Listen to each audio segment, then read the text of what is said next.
જ્ઞાન એક એવું ઇન્વેસ્ટમેન્ટ છે જેનું ડિવિડન્ડ એ લાઈફ ટાઈમ મળે છે. વાત એ સ્વાભાવિક શિક્ષણ ક્ષેત્ર સાથે જોડાયેલી છે. વાત આપણા જ પાડોશી દેશની છે. જે વિદ્યાર્થીઓને નેપાળમાં પણ MBBSની ડિગ્રી મેળવવી હોય તેવા મેડિકલના તેજસ્વી વિદ્યાર્થીઓ માટે ઉજ્જવળ તકો રહેલી છે. મોટાભાગના વિદ્યાર્થીઓ આજકાલ આઉટ ઓફ ઇન્ડિયા અભ્યાસ માટે પ્રિફર કરતા હોય છે અને એમાં પણ સૌથી વધુ મેડિકલ ક્ષેત્રે. ઘણા ક્વેશ્ચન્સ પણ તેમને હોય છે. કયા ફાયદાઓ ત્યાં વધારે થાય છે તેની કદાચ તમને ખબર નથી હોતી. નેપાળમાં MBBS કરવાના અનેક લાભો છે અને એમાં પણ FMGE 2021ના નવા નિયમો પછી બેસ્ટ ઓપ્શન ભારતીય મેડિકલના વિદ્યાર્થીઓ માટે એ બન્યો છે. અને આજ મુદ્દે આપણી સાથે ચર્ચા કરવા માટે જોડાઈ ગયા છે નેપાળના international admission officer Sudeep Kumar Nayak, આ સાથે મેકિંગ ડોક્ટર એસોસિએશનના ફાઉન્ડર ઉમંગ પટેલ અને મેકિંગ ડોક્ટર ઓર્ગેનાઇઝેશનના પાર્ટનર ગુલામભાઈ જુનેજા. ગુજરાત ફર્સ્ટમાં આપનું સ્વાગત છે. સૌથી પહેલા ઉમંગભાઈ આપને પૂછવા માંગીશ, ઘણા ખરા વિદ્યાર્થીઓ છે આપના માટે ઇન્ક્વાયરી માટે આવતા હોય છે, આપને અપ્રોચ કરતા હોય છે. તેમના ક્વેશ્ચન્સ શું હોય છે, તે લોકો શું પૂછતા હોય છે, તેમને લોકોને હેલ્પની જરૂર હોય તો કયા એવી બાબતો જરૂરી છે કે જે તેમને જણાવવી જરૂરી બની જાય છે? એકચ્યુઅલી આ ટાઈમ બહુ જ પ્રેશિયસ ટાઈમ છે. 12મા સાયન્સનું રિઝલ્ટ આવે અને એના પછી નીટની એક્ઝામ. મેડિકલ એસ્પિરન્ટ્સ પેરેન્ટ્સ પણ આતે એટલા જ જોડાયેલા હોય છે કે મારો દીકરો કે દીકરી ડૉક્ટર બને અને એના માટે એટલી જ મહેનત કરતા હોય છે. અને એના પછી જ્યારે રિઝલ્ટ આવે અને પછી આપણને ખબર પડે કે 26 લાખથી વધારે વિદ્યાર્થીઓ એ મેડિકલ એન્ટ્રન્સ ટેસ્ટ એ નીટની એક્ઝામ આપે છે અને એમાંથી 13 લાખથી વધુ વિદ્યાર્થીઓ પાસ થાય અને જ્યારે ઇન્ડિયાની અંદર ગવર્મેન્ટ સીટો એ 32,000ની આજુબાજુમાં હોય અને બાકીની પ્રાઇવેટ સીટ્સ ટોટલ થઈને 1 લાખ સીટ્સ હોય અને એવા ટાઈમે જ્યારે એમને એવું ખબર પડે કે મારે આટલા બધા માર્ક લાયા પછી પણ મારું ડૉક્ટર બનવાનું સ્વપ્ન પૂરું થશે કે નહીં થાય, ક્યારે કાઉન્સેલિંગ પ્રક્રિયા સ્ટાર્ટ થશે અને કેવી રીતે થશે, તો આમાં ઘણા બધા પ્રશ્ન એવા છે. જ્યારે આજે નીટનું મેરિટ એ એટલું ઊંચું થઈ ગયું છે, જ્યારે આપણને ખ્યાલ છે કે 600 માર્ક ઉપરના વિદ્યાર્થીઓ એટલા બધા છે અને ત્યારે વિદ્યાર્થીએ કરેલી મહેનત અને એ પછી પણ જો એનું એડમિશનની શ્યોરિટી ના મળતી હોય તો એવા ટાઈમે વિદ્યાર્થી અને વાલી વારંવાર અમારી સંસ્થા એટલે કે મેકિંગ ડોક્ટર્સ ઓર્ગેનાઇઝેશનમાં આવે છે. કારણ કે અમે છેલ્લા 19 વર્ષથી આવા હજારો વિદ્યાર્થી અને વાલીઓને એ મેડિકલ ક્ષેત્રે ફર્સ્ટ ટુ એન્ડ ગાઈડન્સ આપવાનું કામ કરતા રહેલા છે. તો એમના વિશેષ કરીને એવા પ્રશ્નો હોય છે કે કેવી રીતે મેડિકલમાં એડમિશન મળે, કેવી રીતે હું ક્યાંય પણ એડમિશન માટેની પ્રોસેસ કરી શકું, પછી કઈ કન્ટ્રી સારી, કઈ જગ્યાએ જવાય, મારા બજેટમાં એડમિશન કેવી રીતે મળે, એની પ્રોસેસ શું અને કેવી રીતે કેવી સારી સંસ્થા ચૂઝ કરવી જોઈએ. તો મોટા ભાગે આ જ પ્રશ્નોની આજુબાજુમાં વિદ્યાર્થી અને વાલીઓ અત્યારના ટાઈમમાં અમારી ઓફિસમાં પણ એટલી બધી વિઝિટ કરતા હોય છે અને કોલ કરી અને અલગ અલગ અમારા સેન્ટર્સ ઉપર જઈ અને એમને મેડિકલ એડમિશનમાં આગળ વધવા માટેની પ્રોસેસ માટે એમની ચિંતા હોય છે. જી ઉમંગભાઈ, બેઝિક આઈડિયા તો આવી ગયો છે. હવે આપણી સાથે સુદીપ કુમાર પણ જોડાયેલા છે. સુદીપ કુમાર, એ જણાવશો why people only choose Nepal? इन सबसे भी पहले मैं गुजरात फर्स्ट और उमंग भाई, इन सबको मैं धन्यवाद देना चाहता हूँ, गुलाम भाई और सारे टीम जो यहाँ है इन सबको. और स्पेशली मैं जो आज यहाँ पे आया हूँ Manipal college of medical science, यहाँ से मैं आज इतने दूर पे आप लोग ने ये चांस दिया, इन सब के लिए मैं धन्यवाद करना चाहता हूँ. कमिंग टू नेपाल, नेपाल क्यों जाना चाहिए? बहुत सारे डेस्टिनेशन है. अगर आप देखेंगे तो आज के डेट में 60 से ऊपर कंट्री है जहाँ इंडियन बच्चे MBBS पढ़ने जा रहे हैं, बट नेपाल क्यों? सबसे पहला मैं ये बताना चाहता हूँ कि नेपाल में आपके जैसे हम लोग जैसे लोग रहते हैं. आप एक ऐसा पड़ोसी मुल्क है जहाँ का आप देखेंगे तो देश में जो वेशभूषा जो हम लोग बोलते हैं एक रोटी बेटी का संबंध है और एक जो ट्रीटी है 1950 में जो साइन है जिसके वजह से आज भी ये ओपन बॉर्डर है. आप नेपाल जाने के लिए कोई पासपोर्ट नहीं चाहिए, वीज़ा नहीं चाहिए. अगर मुझे आज नेपाल अहमदाबाद में मैं आज बैठा हूँ तो मुझे अगर आज काठमांडू जाना तो मैं यहाँ से सीधा फ़्लाइट का टिकट जैसे जो नॉर्मल कोई भी ऐप से मैं बुक कर सकता हूँ और सीधा वहाँ जा सकता हूँ. अगर मेरे पास फ़्लाइट का टिकट का उतना पैसा नहीं तो मैं बाई ट्रेन भी जा सकता हूँ. उसके लिए मुझे कोई ऐसा जो आपके जो रूल रेगुलेशन आधार के कार्ड के बेसिस पे मैं बुकिंग कर पाऊँगा, या मैं अपने खुद के गाड़ी से भी जाना चाहता हूँ तो मैं इतना लंबा ड्राइव करके आप 250 रुपीज़ एक पर डे कस्टम का चार्जेस रहता है, मैं 100 दिन तक नेपाल में अपने गाड़ी से घूम सकता हूँ. तो ये एक दूसरे किसी भी कंट्री में नहीं मिलेगा. तो ये मैं इसीलिए पहले ही मैंने बोला अपने लोग. आप सोचो जहाँ अगर हम लोग अपने घर से बाहर कहीं अपने रिश्तेदार के पास क्यों जाना चाहते हैं, क्योंकि वहाँ जाने के बाद अपने जैसा प्यार मिलता है, अपने जैसे आपको और फैसिलिटीज़ मिलेगा। तो वही अगर आप नेपाल जा रहे हो तो आपके अपने लोग बैठे हुए हैं। એટલે કહી શકાય કે MBBS નેપાળમાં કરવું એ ફેવરેબલ છે, સિચ્યુએશન પણ સારી છે, કલ્ચરલ બેનિફિટ્સ કહીએ કે પછી એજ્યુકેશનલ બેનિફિટ્સ કહીએ. ગુલામભાઈ પણ આપણી સાથે જોડાયેલા છે. ગુલામભાઈ, ઘણા ખરા સ્ટુડન્ટ્સ તમારી પાસે અપ્રોચ કરતા હોય છે. મોસ્ટ ઓફ શા માટે નેપાળ ચૂઝ કરતા હોય છે સ્ટુડન્ટ્સ? બીજા ઘણા કન્ટ્રીઝમાં પણ એપ્લાય કરતા હોય છે મેડિકલ માટે. તો મેમ, પહેલાં તો હું કહું, અમારી સંસ્થા મેકિંગ ડૉક્ટર ઓર્ગેનાઇઝેશન દર વર્ષે ઘણા બધા સ્ટુડન્ટનું કાઉન્સલિંગ કરે છે અને Russia, Georgia, Kazakhstan, Kyrgyzstan, Uzbekistan, Bangladesh, Nepal, different કન્ટ્રીમાં MBBS માટે સ્ટુડન્ટને મોકલે છે. અને ખાસ કરીને હું નેપાળની વાત કરું તો કેવું છે કે સરે જે રીતે વાત કરી, ડિસીઝ બી નેપાળના સેમ છે, નેપાળના રોગો બી આપણે સ્ટુડન્ટ માટે સેમ છે, લાઈક એવું તમને સેમ મળી રહે. ફૂડ બી ત્યાં આપણને સેમ હોય છે, કલ્ચર બી સેમ છે, એક્ટિવિટીઝ બી બધી તહેવારોને ઘણું બધું સેમ હોય છે. ઇવન પેરેન્ટ્સને વિઝિટ કરવી હોય તો બી થોડા 1-2 દિવસમાં વિઝિટ કરી અને ઇઝીલી આવી જતા હોય છે. એ લોકોને આના માટે પાસપોર્ટની રિક્વાયરમેન્ટ બી નથી. બધી કોલેજો જેટલી બી નેપાળની છે, 16 કોલેજો, બધી કોલેજોના ઓન હોસ્પિટલ છે, 500 બેડ પ્લસનું હોસ્પિટલ છે. તો કેવું છે કે કરિક્યુલમ, સિસ્ટમ, ફર્સ્ટ યરના જે બધા સબ્જેક્ટ છે બધું સેમ છે. તો એના કારણે કેવું હોય છે કે સ્ટુડન્ટને સપોર્ટ બહુ સારો મળે છે. જી, એટલે ઘર જેવું એટમોસ્ફિયર ત્યાં પણ મળી રહે છે. કોઈ દિક્કતો અને વધારે પ્રોબ્લેમ્સ નથી આવતા. જનરલી લોકોના માઇન્ડસેટમાં એવું હોય છે કે જો અહીંયાથી બીજા કન્ટ્રીઝમાં જશું એજ્યુકેશન માટે તો ઘણી ખરી તકલીફો આવશે, પરંતુ એ હકીકત નથી. અને એટલે જ આપણે આ ચર્ચા કરી રહ્યા છીએ. સુદીપ કુમાર, હવે એ પણ જાણવું છે कि कितने बेनिफिट्स, क्लिनिकल बेनिफिट्स MBBS के लिए वहाँ पर है? ये क्लिनिकल एक्सपोजर या क्लिनिकल बेनिफिट जो हम लोग बात कर रहे हैं, ये 4.5 साल थ्योरी के बाद 1 साल का जो इंटर्नशिप है उसको हम लोग अभी बात कर रहे हैं क्लिनिकल एक्सपोजर. सबसे पहला चीज़ देखिए, यहाँ क्लिनिकल एक्सपोजर कब इजी हो पाएगा? जब आप कम्युनिकेट कर पाएंगे. अभी जैसे हम लोग अभी हिंदी में बात कर रहे हैं, मैं आपका बात समझ पा रहा हूँ, मैं आंसर दे पा रहा हूँ. अगर मुझे कोई मीडिएटर यहाँ चाहिए होता तो शायद मैं अपने मन की बात सारा नहीं रख पाता. वैसे ही क्या होता है, अगर ये हेल्थ एक ऐसा चीज़ है बहुत सेंसिटिव, बहुत हर लोग एक चाहता है कि अच्छे से अच्छे डॉक्टर के पास जाएं, अच्छे से अच्छे कंसल्टेशन ले. ये कब हो पाएगा? जब आपका लैंग्वेज बैरियर नहीं हो. नेपाल में हर लोग हिंदी जानते हैं. अगर आप देखेंगे हिंदू का ratio 81.1%, highest in the world. तो वहाँ हिंदी सब लोग जानते हैं. इसीलिए क्या है, बात का जो कम्युनिकेशन का ये इश्यूज़ नहीं है. इसी वजह से क्या हो रहा है, जो क्लिनिकल में कोई दिक्कत नहीं आ रहा है. हर मेडिकल कॉलेज जो भी नेपाल का है, अगर हम लोग जो नेपाल में 16 प्राइवेट कॉलेज है जो गुलाम भाई ने बोला और 6 गवर्नमेंट कॉलेजेस है, इन सारे कॉलेजेस के खुद के हॉस्पिटल है. कोई भी ऐसा मेडिकल कॉलेज नहीं है जिसके 500 बेडेड से नीचे हॉस्पिटल है. बहुत सारे ऐसे कॉलेज है, 80% 90% कॉलेज जिनके पास MBBS, MD, DM सारे कोर्सेज है.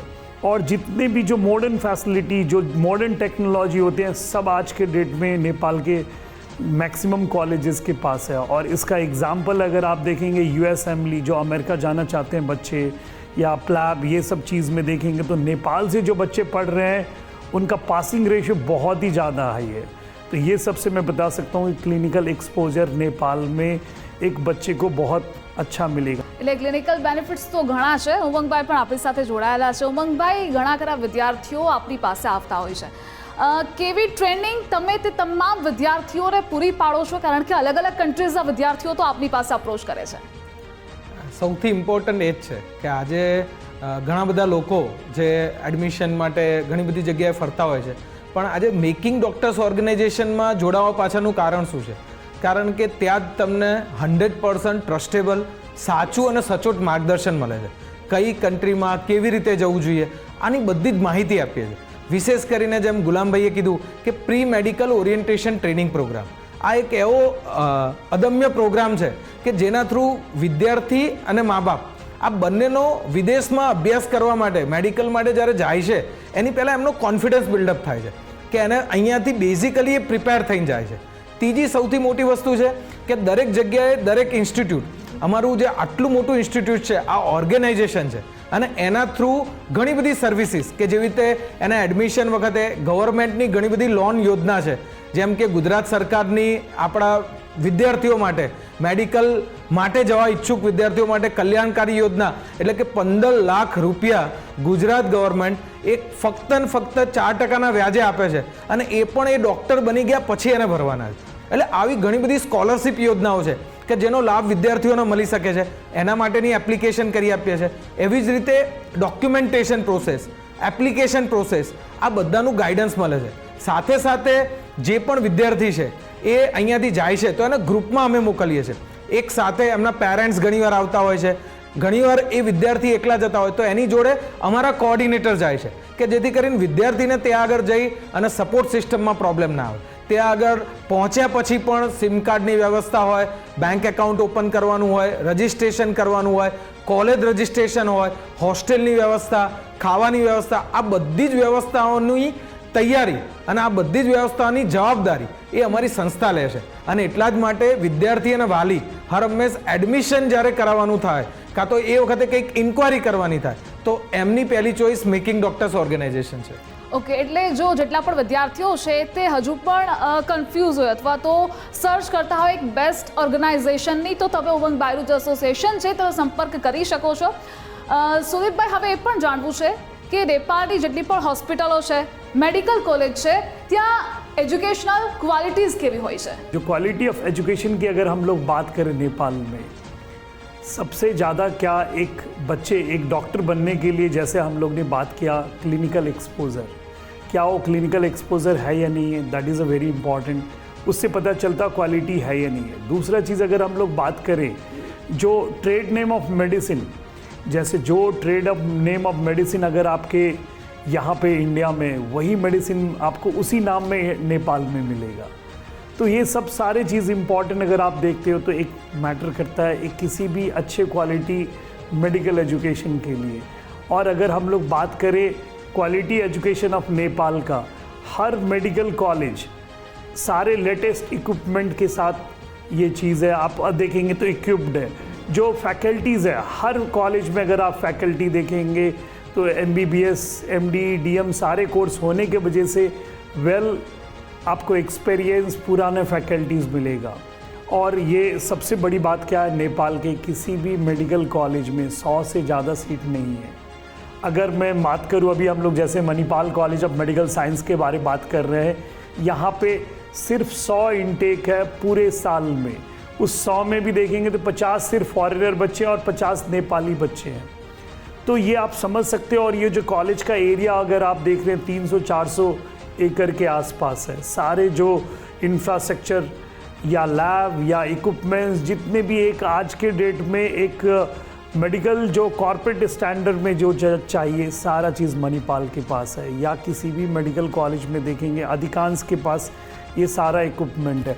तो नेपाल का एक स्टैंडर्ड काफ़ी अच्छा है एजुकेशन, जो हम लोग वर्ल्ड के किसी भी विकसित देश के साथ हम लोग इसको तुलना कर सकते हैं. जिसकी वजह से इंडियन बच्चे जो भी यहाँ पढ़ने आ रहे हैं उनको world class education at a affordable cost मिलेगा. जो એટલે બેનિફિટ્સ ઘણા છે, ત્યાં પણ ડૉક્ટર્સ બનવાનું જેટલા લોકોનું સપનું છે તેનું, ઉમંગભાઈ, જેટલા બી સ્ટુડન્ટ્સ આપની પાસે આવે છે, આપનું ઓર્ગેનાઇઝેશન બીજા ઓર્ગેનાઇઝેશન કરતાં કેટલું ડિફરન્ટ છે, કેટલા બેનિફિટ્સ તમારે ત્યાં વધારે છે? લોકો કોઝ ઘણી વખત એવું થાય છે કે અત્યારે લોકો મિસગાઈડ પણ થાય છે, એટલે એક પ્રોપર પ્લેસ તે લોકોને મળે એ પણ એટલું જ જરૂરી છે. બહુ જ ઇમ્પોર્ટન્ટ ક્વેશ્ચન છે, કારણ કે આજકાલ એવા બહુ જ ઇન્સિડન્ટ્સ આવે છે કે આપણે ન્યૂઝમાં પણ જોતા હોઈએ છીએ કે ઘણા બધા લોકો પૈસાની ઠગાઈ કરી દે છે. ઘણી બધી જગ્યાએ એવી સિસ્ટમ હોય છે કે એ લોકોની ઓફિસ જ નથી હોતી, એ તમને આઉટસાઇડમાં મળવા બોલાવે છે, બીજા કોકની ઓફિસમાં મળવા બોલાવે છે. એટલે ઘણી બધી વાર આવું થઈ શકે છે. અને એમાં બી જ્યારે વિદેશમાં જવાનું હોય તો મેક્સિમમ એવા ચાન્સ હોય છે કે એમાં ચીટિંગ થવાની શક્યતા રહે છે. એટલા જ માટે મેકિંગ ડોક્ટર્સ ઓર્ગેનાઇઝેશન એ experience doctors, medical education experts અને પ્રોફેશનલ કાઉન્સેલર્સ, અમારી 50થી વધારે કાઉન્સેલર્સની ટીમ છે. અને છેલ્લા 19 વર્ષથી અમે આ ફિલ્ડમાં 10,000થી વધુ વિદ્યાર્થી અને વાલીઓને એ મેડિકલ કેરિયરમાં એમનું જે કેરિયર બનાવવાનું સપનું છે, ડૉક્ટર બનવાનું સપનું છે, એ પૂરું કરી ચૂક્યા છે. એટલે સૌથી ઇમ્પોર્ટન્ટ છે સાચું અને સચોટ માર્ગદર્શન મળવું જોઈએ. જેમ સુદીપભાઈએ વાત કરી કે ઘણીવાર કેટલી સીટ્સ છે, એની અંદર કેવી રીતે એડમિશન મળે, એની પ્રોસેસ શું, એની યોગ્યતા માપદંડ શું, એમાં કયા ડોક્યુમેન્ટ જોઈએ. હવે ઘણીવાર તમે મિસગાઈડ થઈને એવી યુનિવર્સિટીમાં એપ્લાય કરો કે જે જગ્યાએ સીટ્સ જ અવેલેબલ નથી, અને એના પછી જ્યારે એનું એડમિશન કાઉન્સેલિંગમાં એનું એડમિશન ના થાય અને પછી એ જે ફેમિલીમાં જે પ્રોબ્લેમ્સ ઊભા થાય છે, 50,000 બચાવવાના ચક્કરમાં કે ઓછી ફીસ કોઈ ઓફર કરે હવે એ ફીસ છે એ ગવર્મેન્ટ કોલેજ હોય, ગવર્મેન્ટની એક એનએમસી જેમ આપણી છે એવી રીતે મેડિકલ કાઉન્સિલની એક સત્તા છે અને એના પ્રમાણે જે ફીસ નક્કી કરતા હોય છે એ પ્રમાણે અમે બધી જ જવાબદારી લઈ અને વિદ્યાર્થીઓની ફીસ, વિદ્યાર્થીઓના પૈસા તથા સેફટી સિક્યોરિટી, સૌથી મોટી વાત કે વિદ્યાર્થીઓ સેફલી ત્યાં આગળ રહે, એમને 6 વર્ષ દરમિયાન, સૌથી ઇમ્પોર્ટન્ટ વાત કે 6 વર્ષ દરમિયાન એમને કંઈ પણ માર્ગદર્શનની જરૂર પડે છે, કંઈ પણ જરૂરિયાત પડે છે, ત્યાં આગળ કંઈ તકલીફ હોય છે તો આ બધામાં અમારી લોકલ ઓફિસ કે જે સુદીપભાઈ જે ત્યાં આગળ આખું અમારી બધી જ નેપાળની કોલેજોની એડમિશન પ્રક્રિયામાં જેટલા બી ઇન્ડિયન સ્ટુડન્ટ્સ જતા હોય છે એનું ધ્યાન રાખતા હોય છે.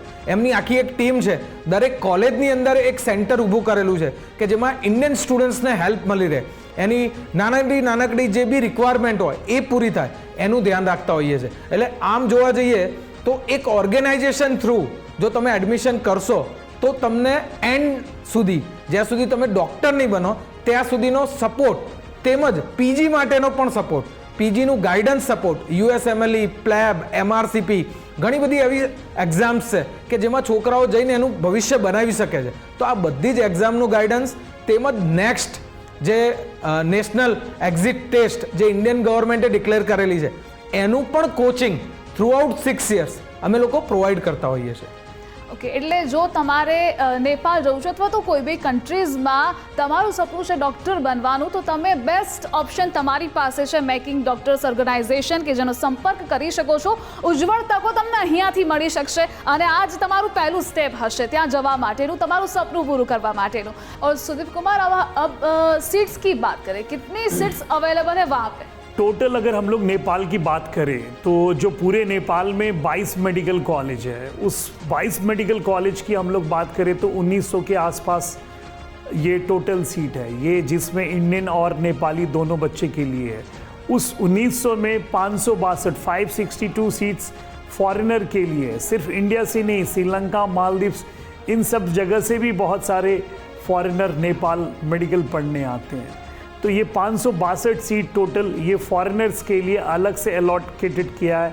इसमें अगर इंडियन बच्चे या फॉरेनर बच्चे नहीं आ पाते हैं किसी भी कारण या एलिजिबिलिटी के कारण, तब जाके वो बच्चे को नेपाल के लिए उसमें सीट मिलेगा. तो एक मिला जुला के देखेंगे तो 562 सीट है फॉरेनर के लिए या इंडियन के लिए हम लोग बात कर सकते हैं, क्योंकि मेजॉरिटी इंडियन लोग यहाँ पे आते हैं नेपाल पढ़ने के लिए, क्योंकि अपने जैसे लोग हैं वहाँ पे. जी सुदीप कुमार, अब ये जानना है कि योग्यता के मापदंड क्या क्या है? अगर कोई भी बच्चा, ये खास करके जो गुजराती बच्चे अगर कोई नेपाल में एडमिशन लेना चाहते हैं, पहला चीज़ इनको क्या ध्यान देना है कि फ़िज़िक्स, केमिस्ट्री, बायोलॉजी, जो 12 क्लास है, जो 12वीं क्लास में फ़िज़िक्स, केमिस्ट्री, बायोलॉजी तीनों को जोड़ के 50% आना है और एग्रीगेट भी 50% होना है, पहला एलिजिबिलिटी. दूसरा एलिजिबिलिटी उनको देखना है कि नीट क्वालिफाइड है इसी साल.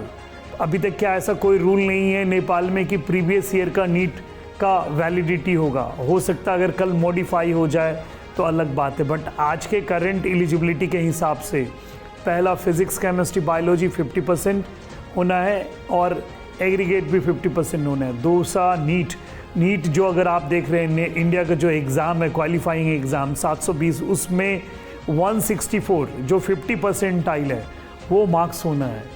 तीसरा चीज़, अगर कोई बच्चा अगर नेपाल में एडमिशन लेना चाहता है तो मेडिकल एजुकेशन कमीशन, जैसे आपके गवर्नमेंट एजेंसी है नेशनल मेडिकल कमीशन, हम लोग की जो गवर्नमेंट एजेंसी है MEC मेडिकल एजुकेशन कमीशन, इस एजेंसी का हर बच्चे को फॉर्म फिलअप करना है. यहाँ फॉर्म भरते वक्त 2 कैटेगरी आएगा थ्रू एग्ज़ाम. ये एग्ज़ाम इन सारे बच्चे को देना है जिसका 164 से नीचे स्कोर है या तो पिछले साल नीट क्वालिफाइड है. इन सारे बच्चे को एग्ज़ाम देना है. जो बच्चा 164 एंड अबव है उनको एग्ज़ाम नहीं देना है, बट फॉर्म कंपलसरी भरना है. और मैं आज बता दूँ कि ये फॉर्म भी 2-3 दिन के अंदर अनाउंस होना है. जो ऑफिशियल नोटिस के हिसाब से मुझे लग रहा है 2nd वीक मीन्स 2 या 3 दिन के अंदर ये ऑनलाइन पोर्टल खुल जाएगा. और 2nd वीक ऑफ जुलाई 2024, 2nd वीक ऑफ जुलाई अगर हम लोग टेंटेटिव देखें तो 14-15 जुलाई के आसपास लास्ट डेट रहेगा. तो अगर कोई भी स्टूडेंट अगर नेपाल में एडमिशन लेना चाहते हैं तो मैं चाहूँगा मेकिंग डॉक्टर से कंसल्ट करें. और बाकी एलिजिबिलिटी के बारे में, ये एकेडमिक एलिजिबिलिटी तो मैंने बता दिया आपको, फिज़िक्स, केमिस्ट्री, प्लस नीट का स्कोर होना है, प्लस MEC का ये फॉर्म फिलअप करना है, और फर्दर जो डॉक्यूमेंटेशन रहेगा ये सब चीज़ के लिए उमंग भाई को कांटेक्ट करने से थोड़ा आसान रहेगा. યસ, તો ઉમંગભાઈને એ પણ પૂછી લઈએ કે જે ડોક્યુમેન્ટેશન પ્રોસેસ હોય છે એ કેવી રીતે સ્ટુડન્ટ્સે ફોલો કરવાની હોય છે, એનું થોડું ગાઈડન્સ. અત્યારે બહુ જ એકદમ ટફ ટાઈમ ચાલી રહ્યો છે, કારણ કે ઇન્ડિયામાં હજી સુધી કાઉન્સેલિંગ ડિક્લેર નથી થયું, પણ વિદેશની ઘણી બધી જગ્યાએ ઓલરેડી એડમિશન સ્ટાર્ટ થઈ ગયા છે. એવી રીતે જેમ નેપાળમાં કીધું, તો નેપાળની અંદર અત્યારે ઓલરેડી એડમિશન પ્રોસેસ માટેના ડોક્યુમેન્ટેશન, જે બેઝિક ડોક્યુમેન્ટેશન વિદ્યાર્થીઓને જોઈએ, ઘણીવાર સ્કોલરશિપ્સ મળતી હોય છે. તો જેવી રીતે લાસ્ટ યર જ આપણા ઘણા બધા વિદ્યાર્થીઓએ સ્કોલરશિપ લીધી હતી. અત્યારે જ કિસ્ટ મેડિકલ કોલેજ છે, મણિપાલ મેડિકલ કોલેજ છે, એવી ઘણી બધી કોલેજ છે કે જેની અંદર ભારતીય વિદ્યાર્થીઓને એ લોકો 5 લાખ સુધીની સ્કોલરશિપ આપી રહ્યા છે, કે જે લોકો અર્લી એડમિશન કરે છે. તો આવા વિદ્યાર્થીઓ અત્યારે જો એમનું 10મા 12માની માર્કશીટ, આધાર કાર્ડ, ફોટો અને એક સિગ્નેચર, આ બેઝિક આટલી રિક્વાયરમેન્ટ હોય છે. આના બેઝ ઉપર તમારી સીટ બુક થાય છે. સીટ બુક કરતી વખતે આપણે 50,000 રૂપિયા જે રજિસ્ટ્રેશન ફી આપવાની હોય છે, અને એના બેઝ ઉપર તમારી સીટ કન્ફર્મ થઈ જાય છે. પછી તમારે જે નેપાળ જે એનું મેડિકલ કાઉન્સિલ્સ છે એના ફોર્મ ઓપન થશે. એ ફોર્મ આપણે ભરવાના હોય છે. એ આખી ફોર્મ ભરવાની પ્રોસેસ, એમાં ડોક્યુમેન્ટ્સ અપલોડ કરવાની પ્રોસેસ, આ બધું અમારી સંસ્થા દ્વારા કરવામાં આવે છે. એટલે તમારે એની ચિંતા કરવાની જરૂર નથી હોતી.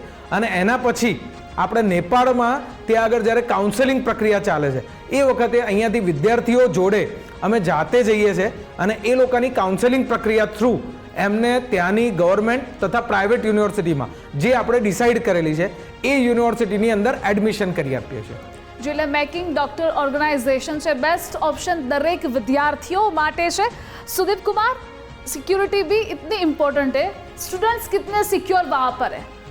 सबसे पहले तो नेपाल आप अगर देखेंगे तो वन ऑफ द सेफेस्ट मैं बोल सकता हूँ वर्ल्ड में. कभी आपने ऐसा बम ब्लास्ट या आपने ऐसा कुछ ह्यूमन ये राइट्स ये सब आपने नहीं सुना होगा. और सबसे हर कॉलेज के अंदर खुद का ये हॉस्टल है हर बच्चे के लिए. अगर आप देखेंगे तो कहीं बहुत सारे कंट्री में बहुत सारे जगह ऐसा रहता है, कॉलेज एक जगह है और 5 किलोमीटर बाद आपको हॉस्टल रहता है, बस से सर्विसेज या खुद बच्चे जाते हैं.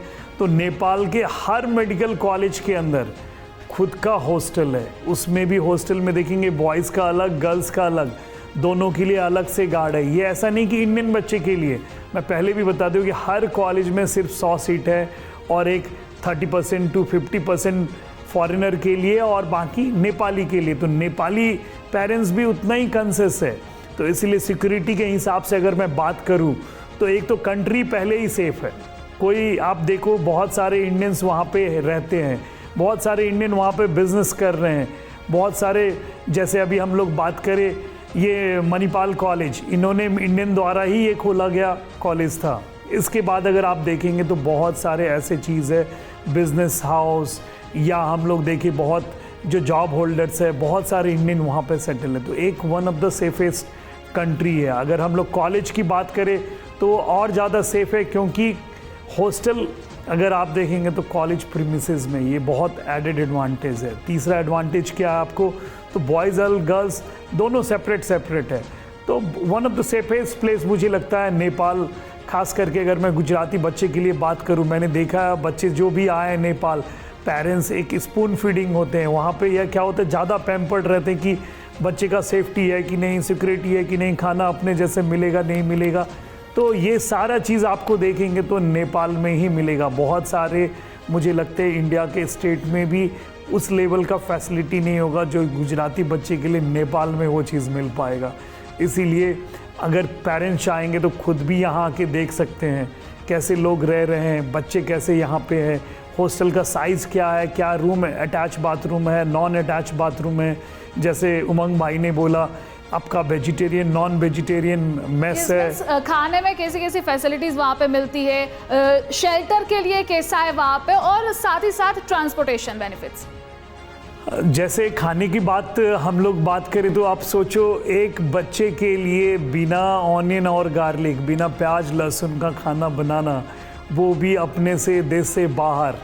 आप सोचो कितना बड़ा टफ है। मुझे लगता है बहुत सारे इंडिया के स्टेट में भी नहीं पॉसिबल होगा। अगर हम लोग साउथ के तरफ जाए तो अगर हम लोग ऐसा खाना ढूंढने तो वो नहीं मिल पाएगा। मेरा एक्सपीरियंस है, मैं भी इंडिया से ही ग्रेजुएशन करके गया हूँ, तो मुझे मालूम है कि बहुत ऐसे स्टेट है जहाँ उनको नॉन वेजिटेरियन पे ही जीना पड़ेगा। मैं इंडिया की बात कर रहा हूँ, इंडिया से बाहर की तो बात छोड़ो। तो एक नेपाल एक ऐसा देश है जहाँ मैंने पहले ही बताया हिंदू का जो रेशियो देखेंगे तो बहुत है, इसीलिए वहाँ वेजिटेरियन भी बहुत सारे लोग हैं वहाँ पे। और एक बच्चे जो उमंग भाई ने पिछले बार दिया था, हम लोग को भी डर था कि सही में क्या वो बिना प्याज जैन फैमिली से है, क्या उनको हम लोग हेल्प कर पाएंगे नहीं कर पाएंगे। बट आज 1 साल हो गया, उनका जो फीडबैक है उससे सुन के लग रहा है संतुष्टि कि हम लोग ने गुजरात के बच्चे के लिए भी एक स्पेशल इन्वायरमेंट बना के रखा। तो ये तो मैं जैन फैमिली की बात कर रहा हूँ। जो जैन फैमिली से हट के भी है उनके लिए भी अगर आप देखेंगे तो वेज नॉन वेज अलग अलग मेस है। आपको हर बच्चे के लिए 4 मील्स रहता है। सुबह अगर हम लोग देखते हैं तो मिक्स, अगर हम लोग देखें तो पूरे इंडिया से बच्चे हम लोग के पास आ रहे हैं। तो कभी कभी हम लोग वड़ा पाव या जो भी आपका ये पूरी भाजी जो भी चीज़, अगर मैं आज जो भी होटल में ब्रेकफास्ट के वो सारे चीज़ नेपाल में मिलते हैं। लंच में अगर हम लोग बात करें तो दाल चावल रोटी जो भी अपने लोग यहाँ पे खा रहे हैं वही चीज़ नेपाल में मिल रहे हैं। डिनर का भी वही फैसिलिटी है। तो एक फूड मुझे नहीं लगता है नेपाल जाने के लिए कोई भी बच्चे के लिए इश्यूज़ होगा। बहुत सारे कंट्री में बच्चे पढ़ने जा रहे हैं बट पूरा अगर उसका बैग देखोगे एयरपोर्ट पे तो मसाला से भरा हुआ है। बहुत सारे कंट्री में चावल नहीं मिल पा रहा है। तो ये सब चीज़ अगर नेपाल में इनको दिक्कत नहीं आएगा। तो Nepal food wise it is excellent. मुझे लगता है गुजरात के लिए सबसे फिट बैठता है क्योंकि वहाँ पे स्पाइसी फूड नेपाल में भी लोग नहीं खाते हैं। ट्रांसपोर्टेशन की बात करें तो हम लोग पहले भी जैसे मैंने बताया था कि ट्रांसपोर्टेशन एक इजी ट्रांसपोर्ट है। अहमदाबाद से नेपाल काठमांडू पहुँचने के लिए 6 घंटे में हम लोग पहुँच सकते हैं भाया दिल्ली। मैं 4 बजे शाम का फ़्लाइट लिया, यहाँ 10 बजे यहाँ लैंड था। तो सोचो एक कितना ईजी है। अगर मेरे पास नहीं पैसा रहता तो मैं शायद ट्रेन से भी डायरेक्ट पहुंच जाऊंगा वहाँ पे।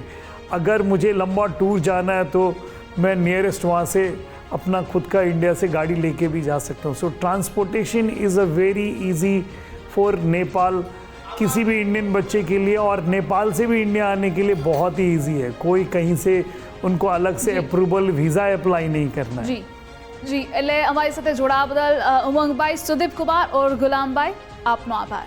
એટલે કે બેસ્ટ ફેસિલિટીઝ તમને મેકિંગ ડૉક્ટર ઓર્ગેનાઇઝેશનમાં મળી જશે। ફૂડ હોય, શેલ્ટર હોય, ટ્રાન્સપોર્ટ હોય, એડમિશનને લઈ હોય, તમારા બધા જ જે પણ તમને તમારા સવાલો છે તે જવાબો પણ તમને આ જ ઓર્ગેનાઇઝેશનમાં મળી જશે। જો તમે વિચારતા હોય તમારું સ્વપ્ન ડૉક્ટર બનવાનું હોય એ પણ નેપાળ જઈને અથવા તો બીજા કન્ટ્રીઝમાં, તો તમે આ ઓર્ગેનાઇઝેશનનો સંપર્ક કરી શકો છો। આવી જ ઇન્ફોર્મેટિવ માહિતી માટે આપ જોડાયેલા રહેજો અને જોતા રહો ગુજરાત ફર્સ્ટ।